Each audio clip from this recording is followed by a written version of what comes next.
triangle, rectangle et cercle. Deuxième partie. كما شفتوا في لا فيديو اللي سبق شرحت لكم الخاصيه الاولى ودرت لكم واحد ليكزارسيس دابليكاسيون. اليوم غادي نشرح لكم الخاصيه الثانيه وكذلك غادي نوضح لكم واحد ليكزارسيس دابليكاسيون اللي غادي تخدموه ثم غادي نصحوه. غادي ندير لكم واحد تذكير بسيط الخاصيه الاولى ثم غادي نكمل الدرس. الا كان عندنا BAC ان تريانغل ريكتانغل اون A، BAC مثلث قائم الزاويه في A، M le milieu de son hypoténuse، M منتصف الوتر. الوتر هو الضلع المقابل للزاويه القائمه.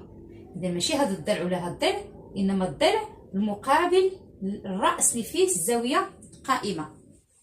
غادي تكون عندنا MB égale MC égale MA، MB égale MC égale MA. وتنحتاجوا هذه الخاصيه ملي تيعطيوكم تحسبوا شي مسافه. مثلا كانت عندكم MB وبغاو يسولوكم على MA فغادي تستعمل الخاصيه. رجعوا لا فيديو اللي قبل باش تعرفوا كي طريقه البرهان.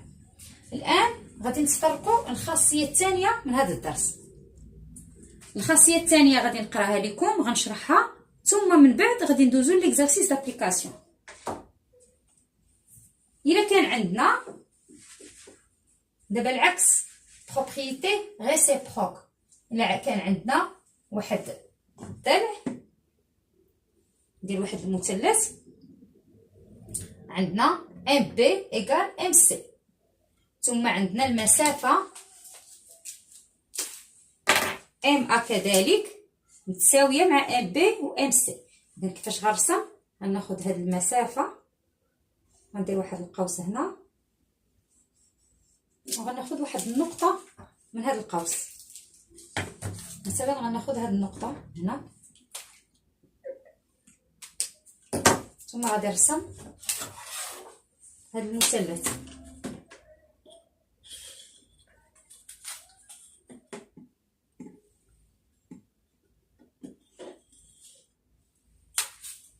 اذا في المعطيات عندنا MB égale MC égale هاد المسافه اللي رسمت égale المسافه MA. نسميو هذه A. اذا ملي كتكون عندنا MB égale MC égale MA كنستنتجوا ان هاد لو تريونغل راه كيكون قائم الزاويه. الخاصيه العكسيه ديال الخاصيه اللي شفتوا ديك النهار. اذا غادي نتاكدوا كيبان لكم هاد لو تريونغل ريكتانغل اون A. كنستعملوا هاد الخاصيه ملي تنبغيو نبرهنوا بان واحد المثلث راه قائم الزاويه. Si dans un triangle le milieu de l'un de ses côtés est équidistant à ses sommets, alors ce triangle est rectangle au sommet opposé à ce côté.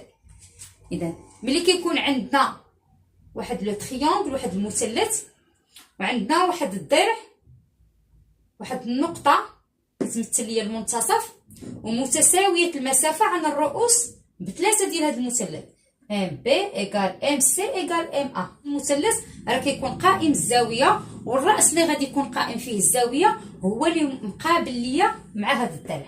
هذا راه تنسميوه الوتر ليبوتينوز. الراس اللي مقابل معاه هو اللي كيمثل ليا زاويه قائمه. غنعطيكم اكزرسيس دابليكاسيون باش تفهموا اكثر. AEB un triangle isoscèle en E et c'est le symétrique de A par rapport à E. Premièrement, tracer la figure. Deuxièmement, montrer que le triangle ABC est rectangle. إذا غتوقفوا الفيديو نجزو هاد الاكزرسيس ونتلاقاو في التصحيح. AEB مثلث متساوي الساقين isoscèle يعني متساوي الساقين en E في النقطة E. إذا غادي نرسم أولا الضلع AB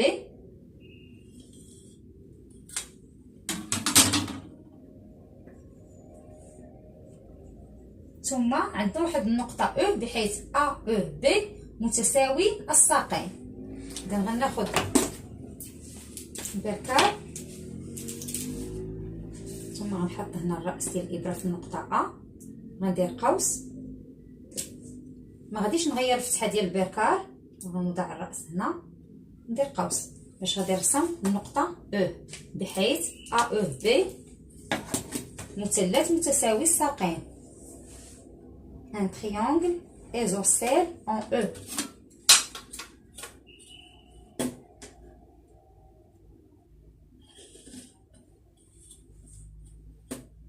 غادي نرسم هذا المثلث. هذه هي النقطة او. هاد الضلع القياس ديالو تيساوي لي هاد الضلع. ثم عندنا سي اي لو سيميتريك دو ا بارابور ا او. سي مماثلة النقطة ا بالنسبة للنقطة او.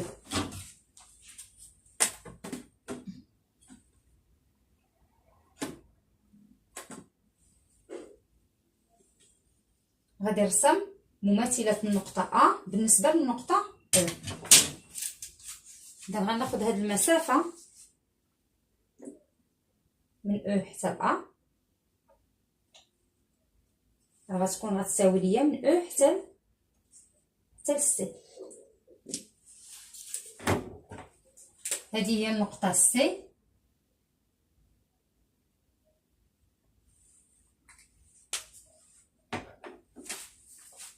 بما ان سي مماثلة النقطة ا بالنسبة للنقطة او، يعني ان او راه منتصف ا سي. او اي لو ميليو دو ا سي، يعني هاد المسافة راه غتكون كتساوي ليا هاد المسافة.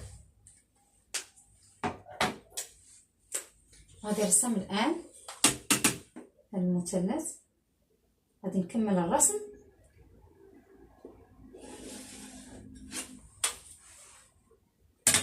كيفاش غنبينو ان هاد المثلث قائم الزاويه؟ عندنا في المعطيات سي اي لو سيميتريك دو ا بارابور ا او. شنو تتعني لينا؟ كتعني لينا بان او راه هي منتصف ا سي. ثم كذلك عندنا في المعطيات عندنا هاد المثلث راه متساوي الساقين. متساوي الساقين يعني هاد المسافه راه تساوي ليا هاد المسافه. اذا لقينا هاد المسافه وهاد المسافه ثم هاد المسافه بثلاثه متساوي. هاد النقطه اللي جات هنا في المنتصف ديال ا سي، او ا كتساوي ليا او سي كتساوي ليا او بي. وعلى حساب هاد الخاصيه اللي قرينا، اذا ملي تكون عندنا او ا كتساوي ليا او سي كتساوي ليا او بي، هاد المثلث راه يكون قائم الزاويه، والراس اللي غادي يكون فيه قائم الزاويه راه هو اللي كيكون مقابل ليا مع هاد ليبوتينوز، مع الضلع اللي فيه هاد النقطه اللي كتمثل ليا المنتصف. غادي نوريكم طريقه البرهان كيفاش غادي نصيغوها. بويسكو سي غنبداو انطلاقا من المعطيات. بويسكو سي اي لو سيميتريك دو ا بارابور ا او، alors E est le milieu de AC. E منتصف AC. Donc, EA égale EC. Puisque C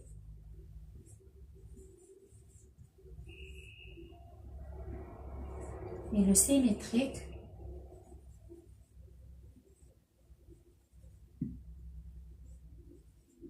مماثلة النقطة A symétrique de A par rapport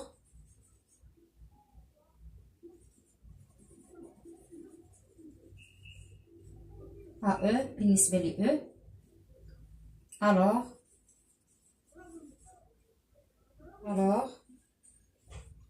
E est le milieu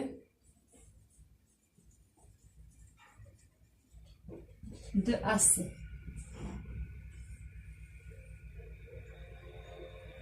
Donc, EA, المسافة EA تساوي المسافة EC. EA égale EC. إذا هذه النتيجة الأولى اللي توصلنا لها. باش يبان لكم البرهان كامل نكملو. Et puisque AEB est un triangle isocèle, AEB متساوي الساقين في E, donc EA égale EB. Et puisque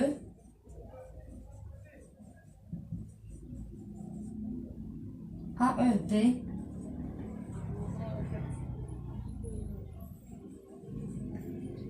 est un triangle isocèle,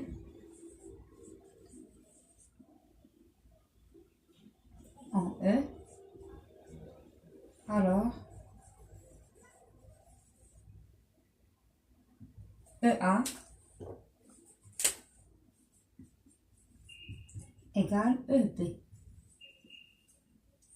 هذه هي النتيجة الثانية اللي توصلنا لها.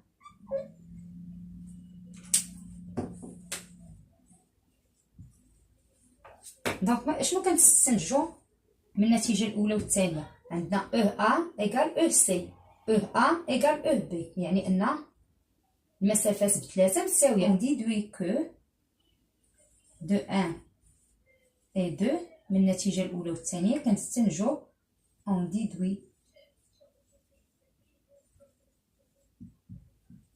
que EA égale EC, EA égale EC égale EB. إذا ملي توصلنا للنتيجة EA égale EC égale EB على حساب الخاصية اللي وريتكم دابا في البداية ديال لا فيديو، إذا راه ABC est un triangle rectangle.